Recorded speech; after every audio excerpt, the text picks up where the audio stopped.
Hello everyone, my name is Tony Drontel. Welcome to the video. Today I'm going to be talking about Rwanda. But before I do that, let me give you a little image. You wake up in 1994 to banging on your door. As you open it, a group of your neighbors storm in with machetes.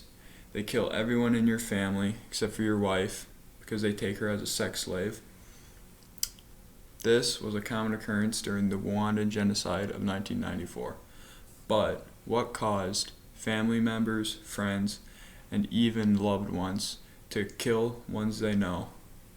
Well, let's start from the beginning.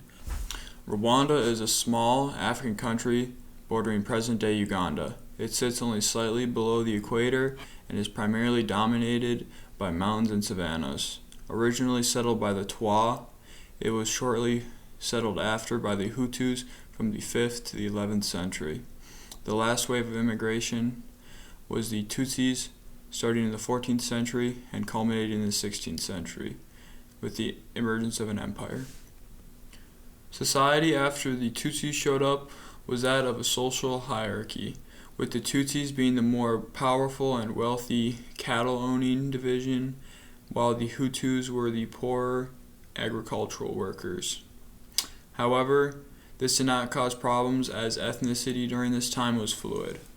Fluid ethnicity means that no one was inherently a Tutsi or Hutu, but depending on language, who you married, and your job, you could have been either.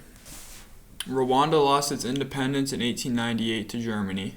Germany thought that ethnicity could be identified and such set up a racist system in which Tutsis gained all the power.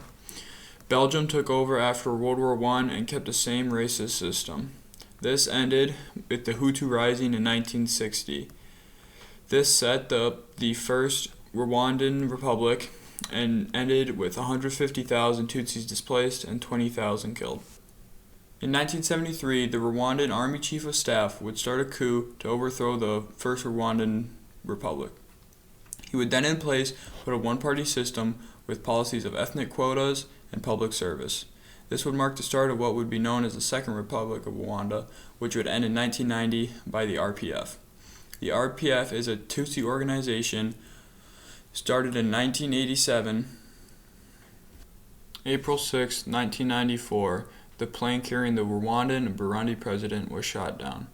Although the culprits were never found, many Tutsis were blamed for the killing. This started the Rwandan genocide.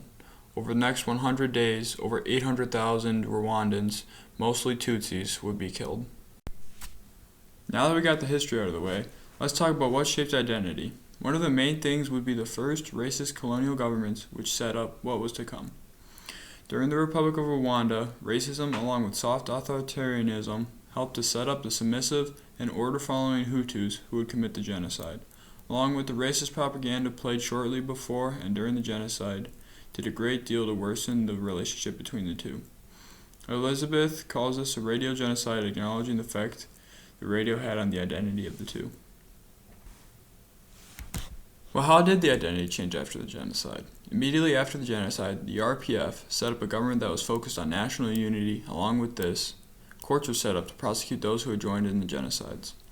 The government continued to promote unity with the National Unity and Reconciliation Commission, along with the new anthem and flag in 2001. It has been stated that identity between the two groups has been repaired substantially, but this comes at a cost. Freedom of speech and expression is not a concept in Rwanda. The government strictly limits speech as well as different political opinions. Along with the lack of freedom, there may be a new conflict, as some experts have made comments about a class conflict, as wealth difference continues to grow in Rwanda. Along with this, political power seems to favor the high wealth.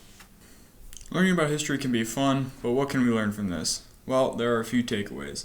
I think the biggest one is that we should crush small social wrongs before they have a chance to grow. In relation to Rwanda, their first, although racist government caused little problems, but grew to something bad. So we should learn from this and get rid of things that are also slightly bad. The other thing that can be learned is the way media has effect on us. Propaganda using media, such as radio, was a large driver in the start of this genocide. So we should be wary of the message that media sends to us. All I am asking is that We use lessons of people and civilizations before us to aid us in the actions we take to this day. Well, thank you for listening to what I have to say. I hope you have a good day. And if you're interested in my source, they will pop up now.